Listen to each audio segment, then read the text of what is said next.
આઈપીએલના ઇતિહાસમાં પહેલી વખત લખનઉ સુપર જાયન્ટ્સે ગુજરાત ટાઇટન્સને હરાવ્યું હતું. આઈપીએલ 2024માં એલએસજીની સતત ત્રીજી જીત. એલએસજીએ આઈપીએલની વર્તમાન સિઝનમાં સતત 3 જીત હાંસલ કરી છે. ટીમે 21મી મેચમાં ગુજરાત ટાઇટન્સને 33 રને હરાવ્યું હતું. આ પહેલાં એલએસજીએ બેંગલુરુ અને પંજાબને પણ હરાવ્યું હતું.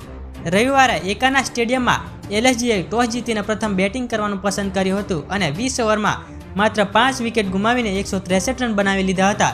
જવાબમાં ગુજરાત ટાઇટન્સે 18.5 ઓવરમાં 130 રન બનાવીને ઓલ આઉટ થઈ ગઈ હતી. ટીમ તરફથી સાઈ સુદર્શને સૌથી વધુ 31 રન બનાવ્યા હતા. એલએસજી તરફથી યશ ઠાકુરે 5 વિકેટ લીધી હતી, જ્યારે કુનાલ પાંડ્યાએ પણ 3 વિકેટ લીધી હતી. આઈપીએલના ઇતિહાસમાં આ પહેલીવાર બન્યું છે જ્યારે લખનઉ સુપર જાયન્ટ્સે ગુજરાત ટાઇટન્સને હરાવ્યું છે.